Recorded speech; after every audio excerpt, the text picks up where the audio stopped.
इस वीडियो में हम क्लास 10th आईटी कोड 402 के 100 इंपॉर्टेंट एमसीक्यूज करेंगे। ये देखो, आईटी के बोर्ड एग्जाम में इतने सारे एमसीक्यूज आते हैं और ये मैं तुम्हें लेटेस्ट सैम्पल पेपर ही दिखा रहा हूँ जो कि आने वाले बोर्ड एग्जाम का ब्लूप्रिंट है। और मैक्सिमम बच्चे इन्हीं क्वेश्चंस में मिस्टेक करते हैं जिस वजह से वो फुल मार्क्स नहीं स्कोर कर पाते। तो इसलिए इस पूरी वीडियो को ध्यान से देखना, क्योंकि मैं सिर्फ तुम्हें क्वेश्चन आंसर नहीं बल्कि उसके साथ साथ तुम्हें रिलेटेड टॉपिक भी सिंपल लैंग्वेज में समझाऊंगा, ताकि अगर वो चीज़ लॉन्ग क्वेश्चन आंसर में पूछी जाए तो तुम वहाँ पे भी उसका आंसर कर पाओ। तो स्टार्ट करते हैं, let's begin.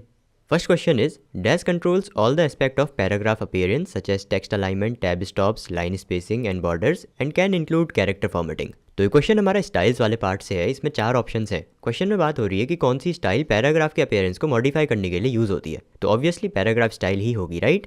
Character style selected text characters के फॉन्ट टाइप, फॉन्ट साइज को चेंज करता है। वहीं पैराग्राफ स्टाइल अप्लाई करने पे उस पूरे पैराग्राफ की अपीयरेंस चेंज होती है, उसके अंदर के सिलेक्टेड टेक्स्ट की नहीं। तो ये बेसिक डिफरेंस है कैरेक्टर स्टाइल और पैराग्राफ स्टाइल में। Next question is, which mode is used to apply a style to many different areas of a document quickly without going back to styles and formatting window in Writer? Usually हम जब किसी text या paragraph पे style apply करते हैं तो उसे पहले सिलेक्ट करते हैं माउस से, then styles and formatting window से स्टाइल पे डबल क्लिक करते हैं। पर अगर वही सेम स्टाइल हमें डॉक्यूमेंट के अलग अलग जगह पर लगानी हो तो बार बार चीज़ें सिलेक्ट करके लगाने से अच्छा हम फिल फॉर्मेट मोड का यूज़ कर सकते हैं, जिससे हमें बस एक बार स्टाइल सिलेक्ट करनी होती है और फिर जहाँ जहाँ अप्लाई करना है वहाँ क्लिक करना होता है। तो इससे टाइम सेव होता है। Next question is, which of the following features allows one two apply a group of formats at the same time. इसमें तो हमें स्टाइल की डेफिनेशन ही दे दी है डायरेक्ट। स्टाइल्स का यूज़ करके हम एक साथ काफ़ी सारे फॉर्मेट्स किसी टेक्स्ट, पैराग्राफ, फ्रेम, लिस्ट, इन सब पे अप्लाई कर सकते हैं। तो इसका आंसर होगा ऑप्शन बी, स्टाइल्स।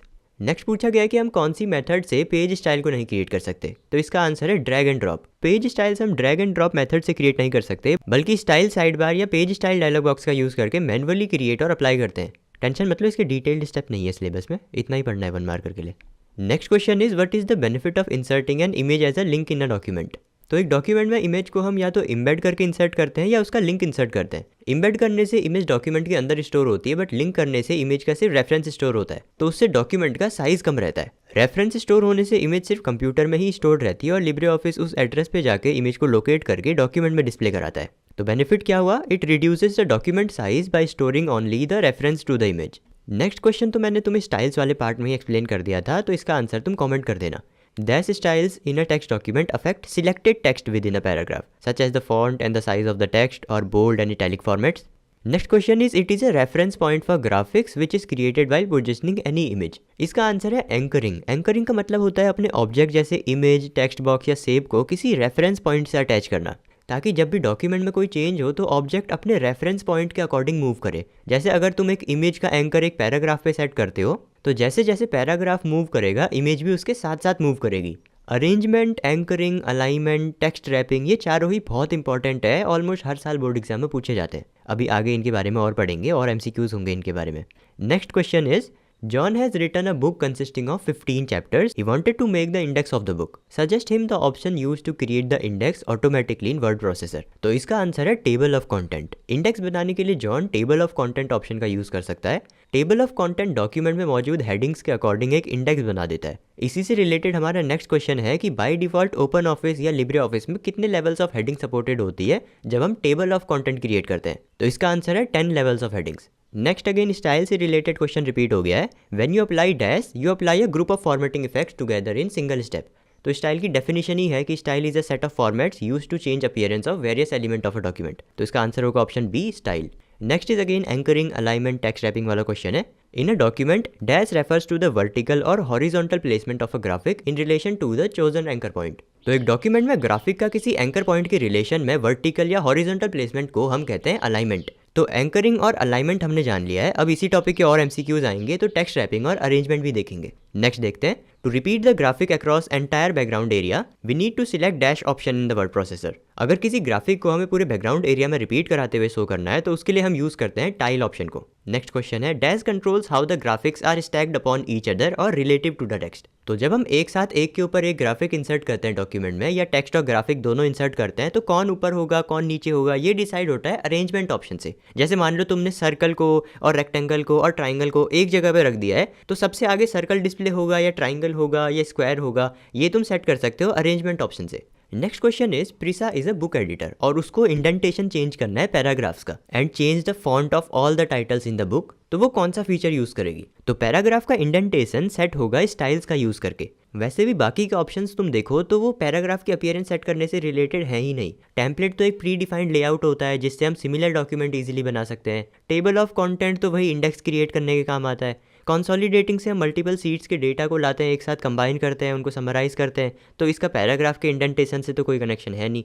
और लास्ट बचा हमारा स्टाइल्स, तो ऐसे तुम ऑप्शंस एलिमिनेट करके भी राइट आंसर फाइंड आउट कर सकते हो। नेक्स्ट क्वेश्चन पे बढ़ते हैं। Gaurav has inserted an image in a document, he wants to remove the unwanted area of the image, which option of the word processor he will use to complete this task? तो किसी भी image के unwanted area को हटाने के लिए हम crop feature का यूज करते हैं। इमेज से रिलेटेड लिब्रे ऑफिस में 11 इमेज फिल्टर्स मिलते हैं जिनके बारे में एग्जाम में एक ना एक क्वेश्चन तो आ ही जाता है। अभी इमेज फिल्टर वाले MCQ आएंगे तो उसमें तुम्हें बता दूंगा। नेक्स्ट है, हाँ ये है ना नेक्स्ट क्वेश्चन इमेज फिल्टर वाला। Which of the following graphic filter is use to increase the contrast of an image in a document? कौन से ग्राफिक फिल्टर का यूज़ करके हम इमेज का कॉन्ट्रास्ट बढ़ाते हैं? वो है शार्पन फिल्टर। और स्मूथ फिल्टर थोड़ा सा ब्लर और सॉफ्टनेस ऐड कर देता है इमेज में। रिमूव नॉइस वाला नॉइस रिमूव करता है, एग्जाम्पल देखो तो पता लग जाएगा। और इन्वर्ट से कलर इन्वर्ट हो जाते हैं, जैसे ब्लैक का वाइट हो जाएगा, वाइट का ब्लैक हो जाएगा। नेक्स्ट क्वेश्चन पे बढ़ते हैं। In writer styles and formatting option is available under dash menu. कौन से मेन्यू में styles and formatting option available रहता है? वो है फॉर्मेट मेन्यू। इसमें कुछ समझाने वाला तो है नहीं, याद कर लेना, ठीक है। Next question is Gaurav is creating a report in writer, the image gets embedded in his document whenever he drags and drop the image. तो जब भी वो इमेज को ड्रैग एंड ड्रॉप करके ला रहा है डॉक्यूमेंट में, तो वो इमेज इम्बेड हो जा रही है और उससे डॉक्यूमेंट का साइज बढ़ जा रहा है। तो वो ऐसा क्या करे कि वो इमेज लिंक हो, ना कि इम्बेड हो जाए? तो उसके लिए उसे Ctrl+Shift की प्रेस करना होगा जब भी वो ड्रैग एंड ड्रॉप करने की कोशिश कर रहा है। यानी पहले वो Ctrl और Shift की प्रेस करेगा कीबोर्ड में, उसके बाद इमेज को ड्रैग करके डॉक्यूमेंट में ड्रॉप करेगा, तब जाके वो इमेज वहाँ पे लिंक हो जाएगी। ऐसे शॉर्टकट कीज वाले क्वेश्चन तो आ ही जाते हैं 1 मार्कर में, इन्हें देख लेना, ठीक है। नेक्स्ट क्वेश्चन देखो, इसमें तो मेरा ही नाम आ गया है, वाओ।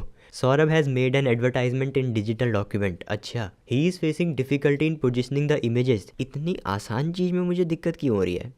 तो इमेज और टेक्स्ट को आपस में अच्छे से प्लेस करने के लिए हम यूज़ करते हैं रैप टेक्स्ट ऑप्शन को। नेक्स्ट क्वेश्चन पे बढ़ते हैं। To increase the contrast of a image dash option is used. ये तो मैंने बता दिया था ना, रिपीट हो गया शायद। इसका आंसर कमेंट में कर देना, यूनिट 1 क्वेश्चन 20 आंसर, ठीक है। नेक्स्ट पे बढ़ते हैं। After incorporating the reviews Krishna mailed the document to his editor with the track changes on, ठीक है। He made certain changes in document. Pradeep wants to compare his original document with the review document. अच्छा, document compare करना है तो इसके लिए compare document वाला ही feature use होगा। तो वो ऑप्शन है option number B, select edit, उसके अंदर ट्रैक चेंजेस, उसके अंदर कंपेयर डॉक्यूमेंट के ऑप्शन पे हम क्लिक करेंगे। अपने ओरिजिनल डॉक्यूमेंट को दूसरे रिव्यू डॉक्यूमेंट से कंपेयर करने के लिए हम यूज करते हैं कंपेयर डॉक्यूमेंट वाला फीचर। नेक्स्ट पे बढ़ते हैं। Dash is a model you use to create other documents. एक ऐसी चीज़ जिसका यूज़ करके हम बाकी डॉक्यूमेंट बना सकते हैं, जिसमें पहले से लेआउट और स्टाइल ये सब सेट होता है, उसे हम कहते हैं टेम्पलेट। और इसका यूज़ करके हम उसकी तरह दिखने वाले सिमिलर डॉक्यूमेंट जल्दी से और इजीली क्रिएट कर पाते हैं।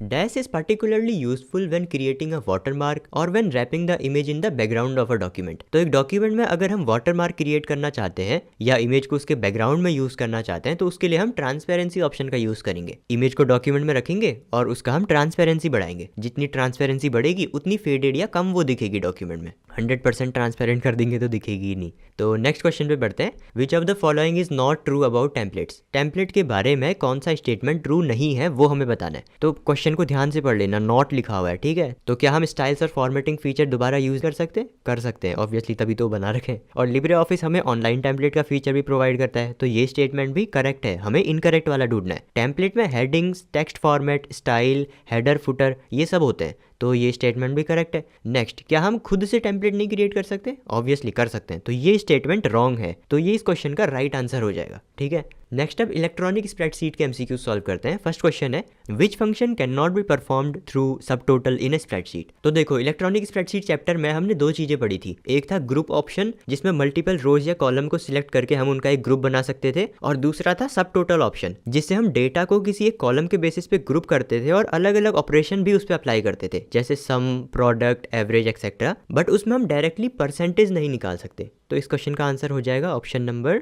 D, percentage. Next question is scenarios are a tool to test dash questions. Scenarios का हम यूज करते हैं व्हाट इफ क्वेश्चंस का आंसर करने के लिए। इसमें मैंने तुम्हें एग्जांपल दिया था जिसमें हम अलग अलग प्रिंसिपल अमाउंट और इंटरेस्ट रेट डालकर फाइनल इंटरेस्ट कैलकुलेट कर रहे थे। यानी कि व्हाट इफ अगर 10,000 हो प्रिंसिपल अमाउंट, व्हाट इफ अगर 10K की जगह 20 हो प्रिंसिपल अमाउंट, तो कितना इंटरेस्ट मिलेगा। तो ऐसे व्हाट इफ वाले क्वेश्चंस को आंसर करने के लिए हमने अलग अलग सिनेरियोज बनाए थे, जो वन शॉट वीडियो है उसमें देख लेना, अच्छे से समझ आएगा। नेक्स्ट क्वेश्चन पे बढ़ते हैं। It refers to a cell और a range of cells on a worksheet and can be used to find the values और data that you want formula to calculate. Worksheet में हम किसी भी सेल या मल्टीपल सेल्स का reference लेके उनकी वैल्यूज को किसी फार्मूला में यूज कर सकते हैं बिना बार बार टाइप किए, बिना बार बार वो सेम वैल्यूज को टाइप किए। तो इसका आंसर होगा सेल रेफरेंस। नेक्स्ट क्वेश्चन है dash feature of Calc helps to track what data is changed when the change was made, who made the change and in which cell the change has occurred. Calc में ऐसा कौन सा feature है जिसका use करके हम document में किए गए चेंजेस का ट्रैक रख सकते हैं? तो वो है ट्रैक चेंजेस फीचर। क्या वो ऑप्शन में है?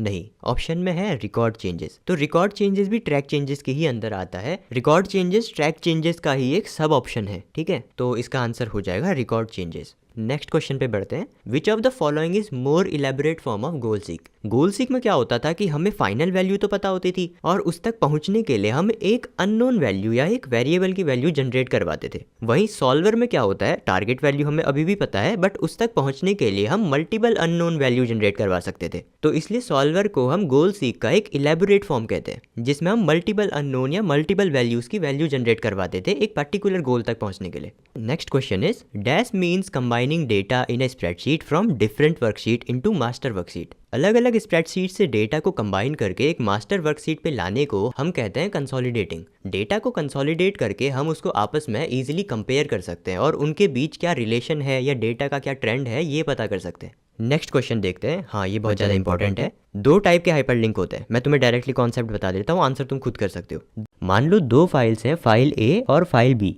फाइल ए के अंदर फाइल बी के शीट का एक हाइपरलिंक है और अभी ये दोनों फाइल्स एक ही फोल्डर के अंदर स्टोर्ड है। और अगर हमने फाइल ए को अब दूसरे फोल्डर में डाल दिया तो ये रिलेटिव लिंक जो है वर्क नहीं करेगी क्योंकि इनकी रिलेटिव लोकेशन बदल गई। वहीं अगर हमने पूरा फोल्डर कहीं और मूव किया होता तो दिक्कत नहीं होती, क्योंकि अभी भी वो दो फाइल्स आपस में तो एक दूसरे से उसी तरीके से जुड़ी हुई है, यानी उसी फोल्डर के अंदर है, तो उनकी रिलेटिव लोकेशन चेंज नहीं हुई। तो जब तक रिलेटिव लोकेशन सेम है तब तक रिलेटिव हाइपरलिंक वर्क करेगी। एब्सोल्यूट हाइपरलिंक होता तो वो तब तक काम करता जब तक टारगेट लोकेशन यानी फाइल बी की लोकेशन चेंज नहीं हुई होती। फिर फाइल ए को तुम कहीं पर भी रखो, उससे टारगेट लोकेशन पे तो कोई फर्क नहीं पड़ेगा ना। तो एब्सोल्यूट हाइपरलिंक तो तब भी वर्क करती, बट रिलेटिव वाली तब वर्क करना बंद कर देगी जब उनकी रिलेटिव लोकेशन चेंज हो गई है। आई होप तुम्हें समझ आया होगा। मैंने वन शॉट वाले में एनिमेशन के थ्रू समझाया हुआ है, उसे एक बार देख लेना प्लीज़, ये बहुत इंपॉर्टेंट है। ये थ्योरी में भी आ जाता है लिखने के लिए और 1 मार्कर में तो आ ही जाता है। नेक्स्ट क्वेश्चन है by default C tab are present at dash of the spreadsheet. तो सी टैब प्रेजेंट होता है बॉटम पे, इसमें क्या ही समझाओ, इस पे तो याद ही कर लेना। The cell reference in a spreadsheet for cell range B2 to F15 is. तो अगर रेंज ऑफ सेल्स का तुम्हें रेफरेंस लेना है तो फर्स्ट सेल और लास्ट सेल के बीच में हम कॉलन का यूज करते हैं। अगर तुम्हें ये नहीं समझ आ रहा कि ये B2 और F15 कहाँ से आ गया है, तो ये देखो स्प्रेडशीट फाइल में एक सेल जो है उसके टॉप पे एक अल्फाबेट है और उसके साइड में नंबर है। तो एक सेल का एड्रेस बनता है, पहले अल्फाबेट आता है जो कि टॉप पे लिखा हुआ है और फिर साइड से नंबर आता है, जैसे A1 फिर B2, और अगर B2 से F15 तक जाना है तो बीच में हम यूज करते हैं कॉलन का। नेक्स्ट क्वेश्चन पे बढ़ते हैं। Hema is a chartered accountant, she used to maintain the accounts in a spreadsheet on everyday basis. The number of steps which she needs to follow every time. तो same steps उसे बार बार follow करने पड़ रहे हैं, एक ही काम वो रिपीट पे कर रही है। तो अगर हमें रिपीटेटिव स्टेप्स को ऑटोमेट करना है तो उसके लिए हम यूज करते हैं मैक्रोस का फीचर। मैक्रोस से हम अपने स्टेप्स को रिकॉर्ड करेंगे जो भी हम अपनी स्प्रेडशीट में कर रहे हैं, देन बाद में अगर वही सेम चीजें हमें फिर से करनी होगी तो फिर हम मैक्रो को रन करवा देंगे, जिससे हम सारे स्टेप्स एक ही क्लिक में मैक्रो का यूज करके कंप्लीट कर लेंगे। हमें खुद से सारी चीजें बार बार नहीं करनी पड़ेगी। नेक्स्ट क्वेश्चन पे बढ़ते हैं। Raj has created a worksheet where he has added all the information of his employees. He wants every employee to go through the worksheet and update their address and phone number if required. He also would like to know the changes done by his employees, which feature of the spreadsheet he should enable to see the changes made by his employees. तो अगर राज को जानना है कि उसके employees ने क्या क्या चेंजेस करे हैं वर्कशीट में, तो उसके लिए उसको ट्रैक चेंजेस फीचर को इनेबल करना होगा। When you open a new spreadsheet, by default it has a sheet named dash। तो जब हम एक न्यू स्प्रेडशीट ओपन करते हैं तो उसका बाय डिफॉल्ट नेम होता है शीट 1, और जैसे जैसे नई शीट तुम ऐड करते जाते हो तो शीट 2, शीट 3 ऐसे ऐड होते रहती है। शीट टैब कहाँ पे होता है? बॉटम पे होता है।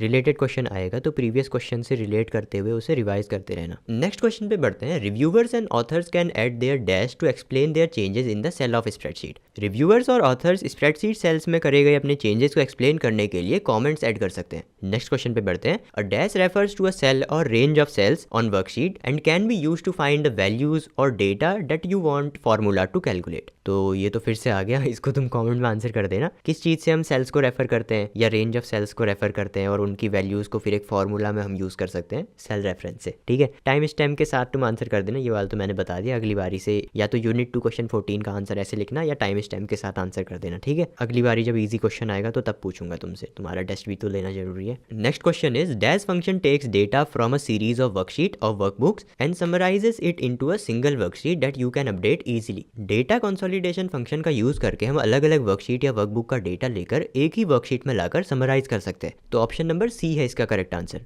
नेक्स्ट क्वेश्चन पे बढ़ते हैं। Dash option of Calc helps in viewing the changes made to a worksheet using original and edited worksheet. तो हम कंपेयर डॉक्यूमेंट ऑप्शन का यूज करते हैं ओरिजिनल और एडिटेड वर्कशीट को आपस में कंपेयर करने के लिए और उनके चेंजेस देखने के लिए। तो right option is main menu से एडिट के अंदर कंपेयर डॉक्यूमेंट के ऑप्शन पे हम क्लिक करेंगे। तो ऑप्शन नंबर है सी, ऑप्शन नंबर सी है करेक्ट आंसर। नेक्स्ट क्वेश्चन का आंसर तुम करो, टेस्ट है तुम्हारा। Spreadsheet software can find changes by dash sheets, changing sheets, renaming sheets, comparing sheets या एडिटिंग सीट्स। नेक्स्ट क्वेश्चन देखो। Which feature allows you to jump to a different document, spreadsheet or website from within a document. तो हम hyperlinks का use करते हैं जिस पे click करके हम किसी दूसरे डॉक्यूमेंट या दूसरे स्प्रेडशीट या किसी वेबसाइट पे जंप कर सकते हैं। हाइपरलिंक से तुम सेम ही सीट के दूसरी लोकेशन पे भी जंप कर सकते हो। तो इसका आंसर होगा option number C, hyperlink. Next question है हमारा। Vivek and his friends are working on spreadsheet for entering data and updating records. तो विवेक और उसके दोस्त काम कर रहे हैं एक स्प्रेडशीट पे, उस पे वो डेटा एंटर कर रहे हैं और रिकॉर्ड्स को अपडेट कर रहे हैं। They wish to keep a track of changes. Which of the following options will help in knowing who made the changes and what changes were done in the spreadsheet? तो विवेक को changes track करने हैं तो track changes feature का वो use करेगा। Next के ये 2 क्वेश्चंस भी तुम्हारे लिए है, ये मैंने ऑलरेडी पहले बताए हैं, तो आई होप तुम आंसर कर लोगे। क्वेश्चन नंबर 21 और क्वेश्चन नंबर 22। क्वेश्चन नंबर 22 तो बहुत ईजी है, मैंने एक्सप्लेन किया हुआ है पूरा कॉन्सेप्ट, तो वीडियो को पॉज करके आंसर कर लो। Next question is question number 23। While consolidating data a cell range can be named using. तो डेटा कंसोलिडेशन के वक्त सेल रेंज को नेम करने के लिए हम यूज करते हैं डिफाइन नेम ऑप्शन को। नेक्स्ट क्वेश्चन पे बढ़ते हैं। Question number 24। Dash feature adds data arranged in a group of cells in Calc with labels for columns and for rows. तो कौन सा फीचर ग्रुप ऑफ सेल्स के डेटा को add करने के काम आता है? तो वो है सब टोटल फीचर। ये मैंने ग्रुप्स और सब टोटल के बीच में अभी डिफरेंस बताया था ना स्टार्टिंग में, वो फिर से आ गया यहाँ पे। Macros are specially useful to dash the same way over and over again. तो बार बार जब हमें सेम चीज करनी होती है तो इसलिए हम मैक्रोज का यूज करते हैं। तो मैक्रोज का यूज होता है to repeat a task. Next अब डीबीएमएस यूनिट के एमसीक्यू सॉल्व करते हैं। इजी से स्टार्ट करेंगे। Database servers are referred to as. Database server को हम बैकएंड सर्वर्स या डेटाबेस होस्ट कहते हैं। तो राइट आंसर है backends. Next question is a table is a set of data elements that is arranged using a model of vertical dash and horizontal dash. तो table में vertical columns होते हैं और horizontal rows होते हैं। ठीक है।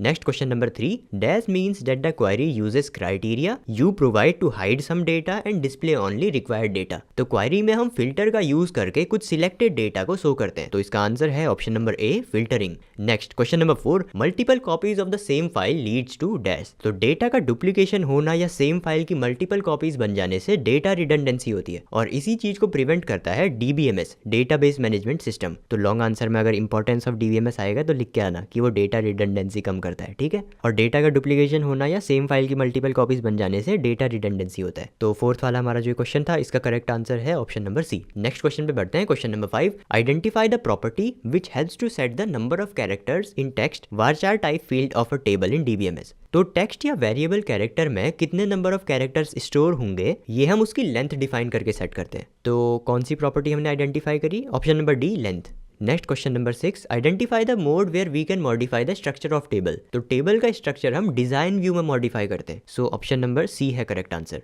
नेक्स्ट क्वेश्चन फ्लैट फाइल और रिलेशनल फाइल से रिलेटेड है, तो पहले इसको समझ लो। फ्लैट फाइल हम तब यूज करते हैं जब डेटा कम है और सिंपल है और एक ही टेबल में स्टोर करना है, तो फ्लैट फाइल यूज होती है। वहीं अगर डेटा मल्टीपल टेबल में स्टोर करना हो और उनके बीच रिलेशनशिप सेट करनी हो तो रिलेशनल डेटाबेस यूज होता है। तो अब तुम इस क्वेश्चन का आंसर खुद से भी कर सकते हो। Dash stores data in a single table which is suitable for less amount of data, तो वो है flat file, option number A. Option number B तब होता जब बहुत सारा डेटा मल्टीपल टेबल्स में स्टोर करना होता, उनके बीच रिलेशन सेटअप करना पड़ता, तब रिलेशनल वाला ऑप्शन करेक्ट होता। ठीक है, ऑप्शन सी और डी तो खाली भी दे रखे हैं। Next question is it enables user to view, enter and change data directly in database object. तो फॉर्म और रिपोर्ट के बारे में सिर्फ 1 मार्कर क्वेश्चन ही नहीं बल्कि थ्योरी में भी लिखने को आता है, तो ध्यान से सुनो। फॉर्म हमें एक यूजर फ्रेंडली लेआउट प्रोवाइड करता है जिससे हम डेटाबेस ऑब्जेक्ट को, जैसे टेबल को देख सकते हैं कि उसमें क्या डेटा है, उसमें और डेटा भी ऐड कर सकते हैं, या उसमें पहले से जो डेटा था वो भी एडिट कर सकते हैं। तो ये तो था फॉर्म का काम। रिपोर्ट्स जब हम डेटाबेस से डेटा को रिट्रीव करते हैं, उस डेटा को एक प्रॉपर ऑर्गेनाइज्ड और कस्टमाइज्ड फॉर्मेट में शो कराने का काम आता है। तो हमने ये जान लिया है, तो इसका आंसर करते हैं it enables user to view, enter, change data directly, तो इसका आंसर है फॉर्म। नेक्स्ट है there are dash types of relationships in a table of a database. तो 3 टाइप की रिलेशनशिप हम सेट कर सकते हैं टेबल्स के बीच, 1 to 1, 1 to many और many to many। इसके बारे में हर बार एक ना एक सवाल तो आ ही जाता है, MCQ में ही नहीं बल्कि थ्योरी वाले में भी, तो डिटेल्ड वीडियो जरूर देख लेना। नेक्स्ट क्वेश्चन नंबर 10 है Suraj wants to create a database for his clients. For this purpose he needs to store the email IDs of his clients. Which data type should he use to accomplish this purpose. तो email ID store करने के लिए numeric data type तो use होगा नहीं, उसमें तो number से स्टोर होते हैं। बाइनरी में 0 और 1 के फॉर्म में डेटा स्टोर होता है। बुलियन में तो सिर्फ यस, नो, ट्रू, फॉल्स इस टाइप का डेटा स्टोर होता है। तो बचा क्या, वारचार, वेरिएबल कैरेक्टर। तो ये होगा हमारा सही ऑप्शन। ऐसे ऑप्शंस एलिमिनेट करके भी तुम राइट ऑप्शन तक पहुंच सकते हो। ठीक है, क्वेश्चन नंबर 11 है अ table can have only dash primary key in a database. एक टेबल में कितनी प्राइमरी कीज होती है? सिर्फ एक ही होती है। इसमें बच्चे कंफ्यूज हो जाते हैं कि सर मल्टीपल कॉलम से मिलकर भी तो प्राइमरी की बनती है, उन्हें लगता है मल्टीपल प्राइमरी की बन रही है, पर ऐसा नहीं होता। मल्टीपल कॉलम्स को कंबाइन करके जब हम एक प्राइमरी की एट्रीब्यूट उन पे अप्लाई करते हैं तो उसे हम कहते हैं कंपोजिट की, पर वो होती तो एक ही है ना। तो इस टॉपिक को अच्छे से समझ लेना। ये कीज वाला कॉन्सेप्ट तो पूछा ही जाता है कि बताओ प्राइमरी की क्या होता है, फॉरेन की क्या होता है, कैंडिडेट की क्या होता है, अल्टरनेट की क्या होता है। तो ये प्रॉपर 1 शॉट में मैंने एक्सप्लेन किया हुआ है, देख लेना, या फिर नोट्स रीड कर लेना अगर 1 शॉट देखने का टाइम नहीं है ना। नोट्स में भी मैंने हिंदी में एक्सप्लेन किया हुआ है एक स्लाइड में, तो उसको पढ़ के चल जाना, पर पढ़ के जरूर जाना। Question number 12 which of the following best defines information.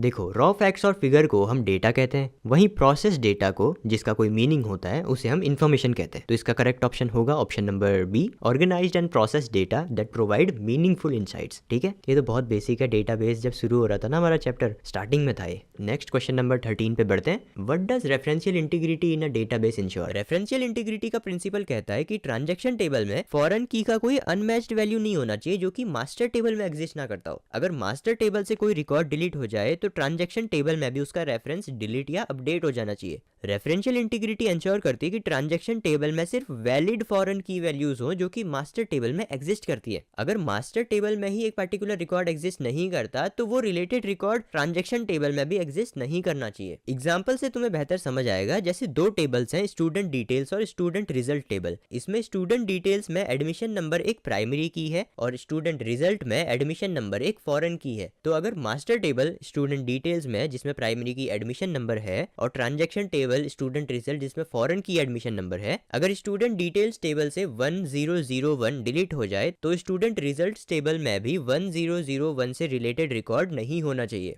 अगर मास्टर टेबल का रिलेटेड रिकॉर्ड ट्रांजैक्शन टेबल से भी साथ साथ डिलीट ना हुआ तो ऐसा इन्फॉर्मेशन फैल जाएगी कि ये स्टूडेंट जो स्कूल में एग्जिस्ट ही नहीं करता, वो कोर्सेज टेबल में इस कोर्स में एनरोल्ड है, जो कि ऑब्वियसली गलत इन्फॉर्मेशन है, राइट। आई होप मैं तुम्हें समझा पाया हूँ। Next question is which of the following data model sets a relation between the 2 और मोर टेबल्स। 2 या 2 से ज्यादा टेबल्स के बीच हम रिलेशनशिप सेट करते हैं रिलेशनल डेटा मॉडल में। Next question is which of the following statements are true about primary key in a database. तो प्राइमरी की टेबल के हर एक रिकॉर्ड को यूनिकली आइडेंटिफाई करती है, उसकी ना तो नल वैल्यूज हो सकती है ना उसमें वैल्यूज रिपीट हो सकती है। तो इसका आंसर होगा option number B, it uniquely identifies each record in a table. It is a field that can have duplicate values, नहीं ये वाला गलत हो जाएगा। It can have null values, null भी नहीं हो सकता, उसमें वैल्यूज डालनी ही पड़ेंगी। It is a optional field, optional भी नहीं है, इसमें वैल्यूज डालना मैंडेटरी होता है। तो option number B, it uniquely identifies each record in a table, ये हो जाएगा हमारा करेक्ट आंसर। ठीक है, नेक्स्ट क्वेश्चन पे बढ़ते हैं। Which of the following dialog boxes appear when the query design window is open for the first time to design a query.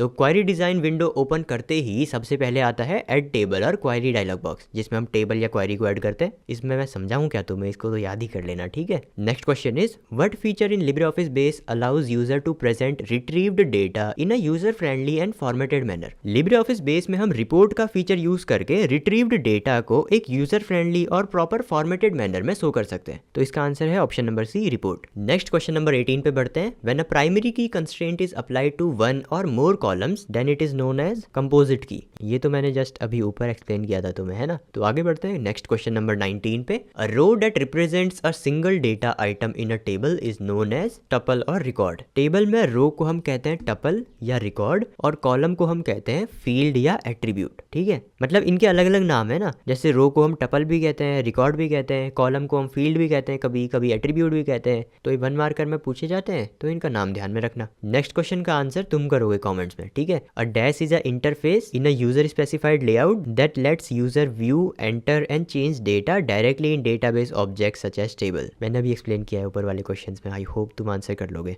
Next हमें एसक्यूएल का फुल फॉर्म पूछा हुआ है, जो कि होता है structured query language. Next question number 22 है। ये फ्लैट फाइल और रिलेशनल फाइल वाला फिर से आ गया है। आई होप मैंने जो तुम्हें पहले समझाया था वो तुम्हें याद होगा। इसका आंसर कमेंट में कर दो। Unit 3 question number 22। ध्यान से वीडियो देखी होगी तो तुम आंसर कर लोगे। फ्लैट फाइल का वैसे हम यूज करते हैं जब डेटा कम होता है, सिंगल टेबल में हमें स्टोर करना होता है। रिलेशनल वाला हम तब यूज करते हैं जब हमारे पास बहुत ज्यादा डेटा है, उसे मल्टीपल टेबल्स में हमें स्टोर करना है, उनके बीच रिलेशनशिप स्टैब्लिश करनी है, तो तब हम उसे यूज करते हैं, ठीक है। Next question number 23। Binary data types in a database can be used for storing dash. तो बाइनरी डेटा टाइप का यूज करके हम डेटाबेस में फोटोज, म्यूजिक फाइल्स ये सब स्टोर कर सकते हैं। So option number C is the correct one. Next question is dash is a numeric data type that can store yes no type values in the form of zeros और one. देखो OpenOffice या LibreOffice दोनों भी लिखा होता है, उसमें ज्यादा फर्क नहीं पड़ता, डेटा टाइप दोनों में सेम ही रहते हैं। तो बुलियन डेटा टाइप का यूज होता है जिसमें हम yes no ट्रू फॉल्स इस टाइप के डेटा को स्टोर करते हैं। नेक्स्ट क्वेश्चन में बढ़ते हैं कि एसक्यूएल में कौन सा कीवर्ड यूज होता है to display records in ascending order. तो रिकॉर्ड्स को असेंडिंग ऑर्डर में डिस्प्ले करवाने के लिए हम यूज करते हैं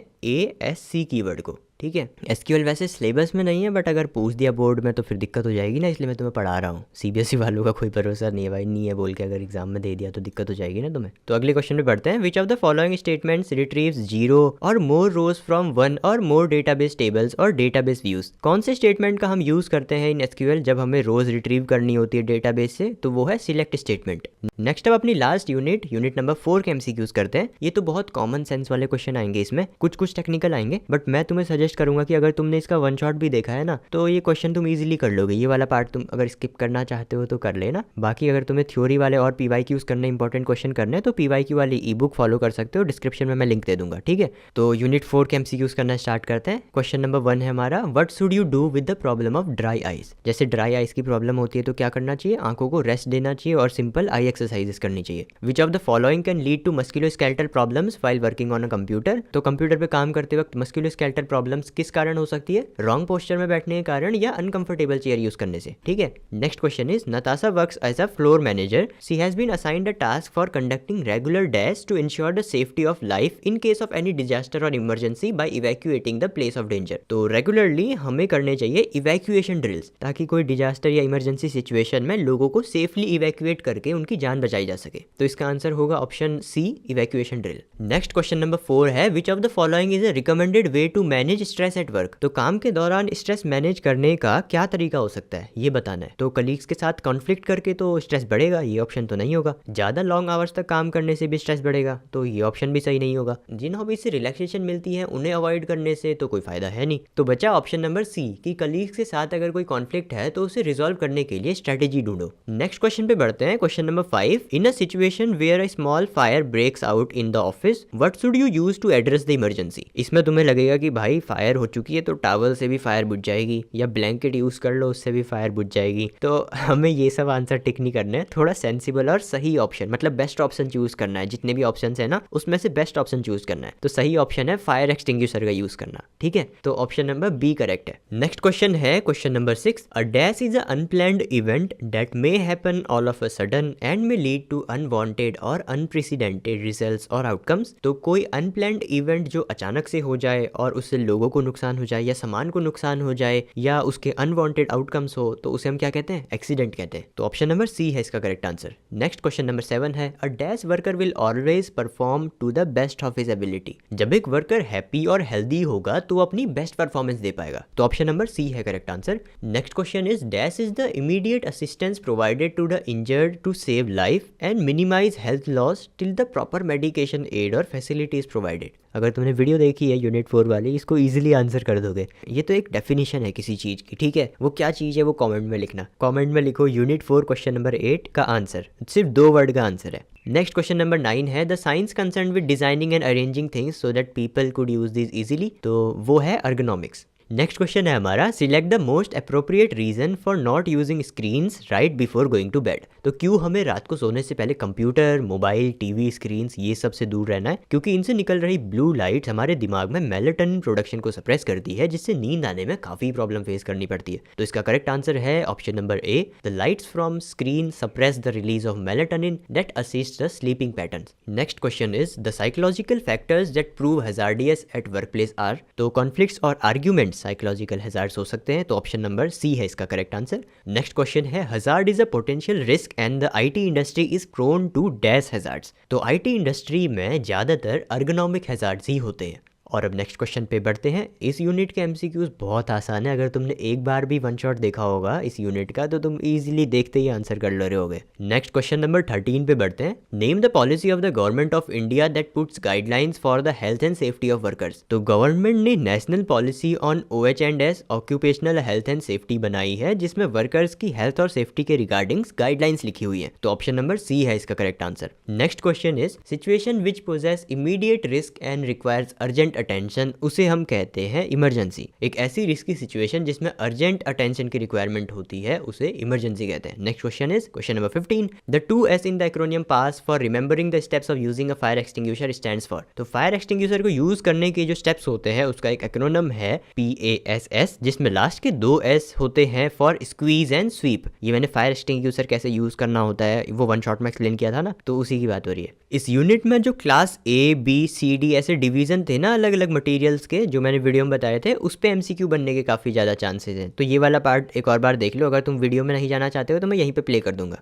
क्लास A मटेरियल में वो मटेरियल्स आते हैं जो खुद से इग्नाइट नहीं होते लेकिन हीट सोर्स से कांटेक्ट में आने के बाद जलना कंटिन्यू करते हैं, जैसे लकड़ी, कपड़ा और कागज। क्लास B मटेरियल ये लिक्विड, ग्रीस या गैस वाले मटेरियल्स होते हैं जो इग्निशन सोर्स के कांटेक्ट में आते ही जलने लगते हैं। क्लास C मटेरियल में इलेक्ट्रिकल मटेरियल्स और इक्विपमेंट आते हैं जो जल्दी से फायर कॉज कर सकते हैं। इनसे आर्क फ्लैश होने का भी सीरियस रिस्क होता है। क्लास D मटेरियल में वो वॉलेटाइल मटेरियल्स आते हैं जो बहुत जल्दी इग्नाइट हो सकते हैं, जैसे मैग्नीशियम, पोटेशियम और सोडियम। इग्निशन सोर्सेज के एग्जांपल देखें तो वो हो सकते हैं जैसे गैस ओवन्स, स्मोकिंग एरिया में लाइटर्स और वेल्डिंग टॉर्चेस। दूसरा, मेटल या वुड कटिंग मशीन से निकलने वाली चिंगारियां। तीसरा, हीट सोर्सेज जैसे कंबशन इंजन्स, स्पेस हीटर्स, ओवन्स और मशीन्स जो ऑपरेशन के दौरान हीट प्रोड्यूस करती हैं वो इसके अंदर आती है। और नेक्स्ट है केमिकल इग्निशन। कुछ केमिकल्स नॉर्मल वर्किंग टेम्परेचर पर भी कंबस्ट हो सकते हैं, तो वो भी इग्निशन सोर्सेज के एग्जांपल के अंदर आएंगे। तो इन अलग अलग क्लास के मटेरियल्स के लिए सही फायर एक्सटिंग्विशर कौन सा होगा वो हमें इस टेबल में बताया गया है, तो इसे तुम एक बार देख लो। और यार ये वाली यूनिट में ज्यादातर याद करने वाली चीजें ही हैं, तो आई वुड सजेस्ट यू कि वीडियो लेक्चर देख लो, वहीं पे सारी चीजें क्लियर हो जाएंगी। बहुत ज्यादा टफ MCQ आएंगे नहीं इस वाली यूनिट के।